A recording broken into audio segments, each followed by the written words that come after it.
Okay, I'm on my Pacific Seacraft 20 Flicka model, and her name is Shimti, S-H-I-I-M-T-I, house where the wind of life is breathed in, and that's exactly what I do whenever I'm down on my boat. So I just wanted to share all the things I do and upgrades to my boat. It's strange how we fall in love with our boats, and even though we love our families and our partners, there's something different when you love your boat.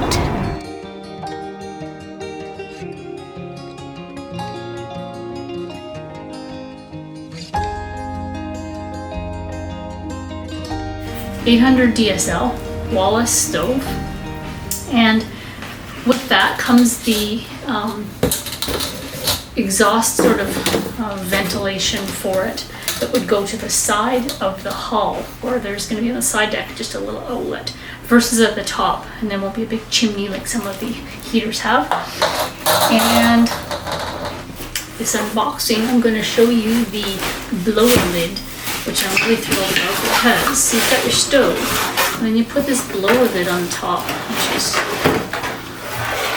a contraption that just fits on and goes up or down and gets the heat to come out of the stove, so you can have it as a heater and a stove. So that's what this is, and it's just shiny with a bit of teak there on it to look like it matches in the boat, with again electrical stuff because it has to have all these connections.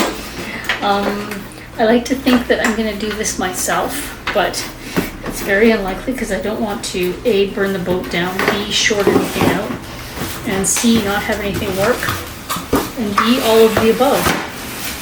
Anyways, I have people that will hopefully help me do this. I can probably lay out a lot of it myself because I know where I want to go on the boat.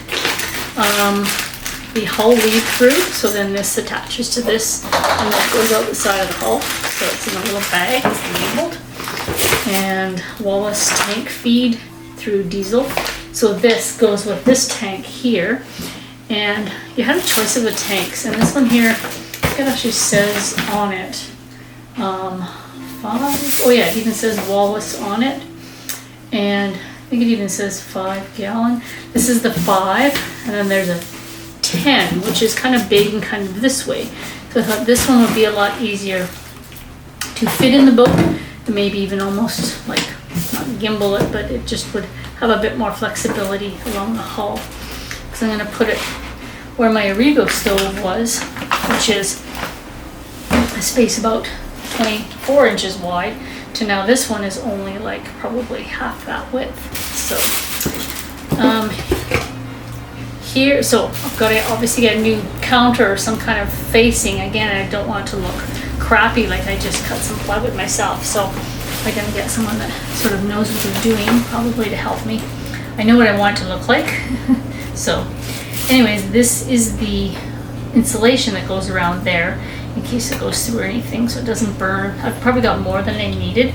I know it was expensive, and the guy was trying to tell me that it's costly, but relatively speaking, I'd rather have too much and then have to cut and trim rather than not have enough and be trying to pull something to attach it to itself. Okay, this is the electronic starter buttons and dials.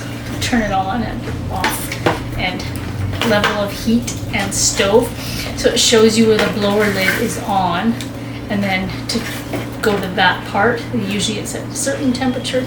Then there's cooking, and then there's really cooking. I don't really cook that much, so one burner is fine, and the blower lid is just going to be awesome. And then the fact that I've got a cute little diesel tank in my cute little boat, my Flicka 20 Shimti, by the way, in case you didn't know. So that's all perfect, nice small compact size. Oh yeah, here, did I show you the blower lid? This was the blower lid thing. It has its own number, so I think the numbers have changed. The Wallas stove, I think at the start I was saying 80D, but it's not an 800 DSL. They changed the names over the years, so, and now the blower lid is called a 220D, and it actually comes in a black. I've got it in a silver and with some wood trim. And then this is like head-sized insulation just to go around it. And then again, all the electronic stuff that again I think, oh, I know what I'm doing. I can put this together. Yeah, right. This is something electronic, red and black. Positive, negative. I'm reading up on all kinds of stuff, but I want to make sure it's done right. Like I said, all of the above. Then we've got the fuel line. It's already looking like it's kind of attached to something here, so that's why I want to be careful with it when I'm putting it in. There's the top of the stove. Isn't it beautiful? Nice and smooth and sleek. So that goes in. It's deeper than 7 inches, but I'm thinking of cutting the drawer that's there and adapting it so I can just leave the look of the boat and then just kind of have a little bit of a, see, look at it on the back, like look at all that stuff. You know, I want to make sure that's all done right. And it's heavy. So I want to make sure it looks like the stove fits in perfectly, and then, but still have a bit of access to the drawer and not take it right out. So, and then I have to build a little bit of a counter around it, so I'm thinking like a little accordion piece that would fit in and look really good. So anyways, that is the unboxing of my Wallas stove. I'm so excited. I've wanted one of these since I knew what they were, and I finally got one, and I'm really excited because I didn't want a big, huge, ugly thing that did a big cap on the top of your deck, because I would just be tripping over it, and I didn't want anything for pain or anything. Just have certain things, you know, you want on your boat, other things you don't. And there we go. So thank you for watching.